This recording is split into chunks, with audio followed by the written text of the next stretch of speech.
El plan perfecto. Número 1.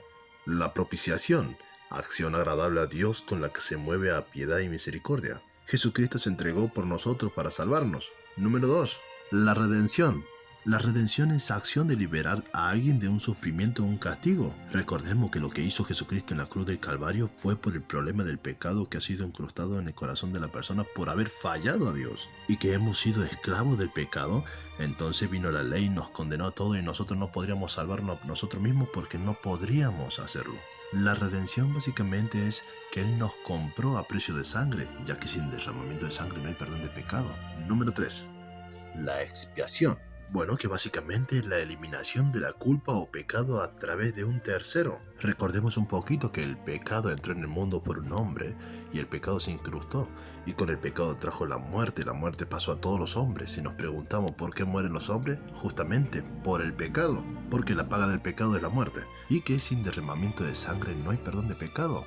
Por eso que Dios en su paciencia permitió el sacrificio de animales para que el juicio de Dios caiga sobre el animal y no sobre la persona. Pero como el pueblo de Israel estaba dispuesto a entregar río de aceite y ofrenda a mansalva, Dios se cansó. En Isaías capítulo 1 versículo 11 usted puede leer lo siguiente: Dios está asqueado de esas ofrendas, de esos sacrificios.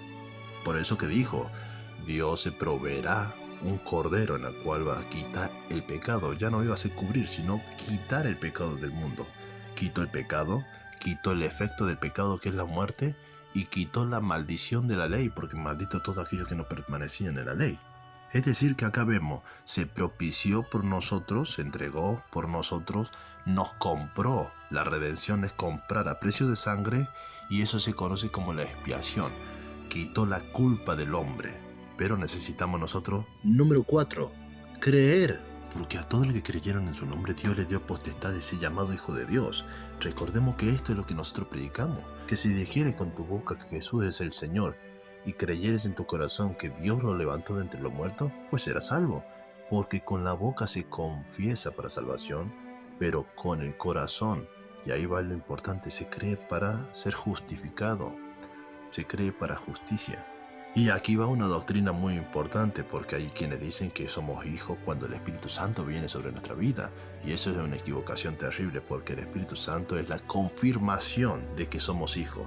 Por cuanto sois hijos, Dios envió el Espíritu de su Hijo, en la cual clame nosotros, Abba Padre. Y si no me creen, lea Gálatas 4:4 al 7. Y el ejemplo más claro que nosotros podemos dar es la historia de Jesucristo. ¿Cuándo fue Hijo de Dios? ¿En el engendramiento? ¿En el nacimiento? ¿En el crecimiento? ¿O en el ministerio cuando se abrió los cielos y dijo la palabra, tú eres mi hijo, en ti yo tengo complacencia? ¿Cuándo fue Hijo de Dios?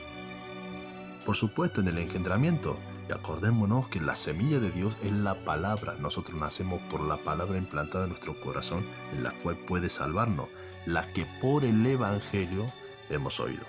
En Marcos capítulo 4 puede leer lo que es la parábola del sembrador, para ratificar que Jesús es el sembrador y que su palabra es la semilla.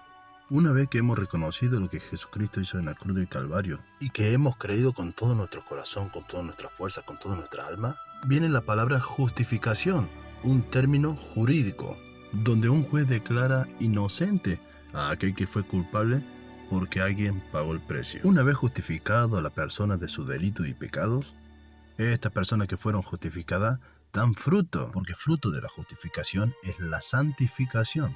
Por eso los predicadores no pueden atacar el pecado a no ser que la persona primeramente haya sido justificada, porque tampoco pudieran sacar fruto de un árbol en la cual aún no ha sido plantado. Dicho esto, al haber creído la expiación o la redención y propiciación que hizo Jesucristo en la cruz del Calvario, esto se conoce como la reconciliación entre Dios y los hombres por medio de Jesucristo hombre. Bueno, después de haber reconocido qué es la reconciliación, por haber creído la propiciación, la redención y la expiación, hemos sido justificados y fruto de la justificación es la santificación.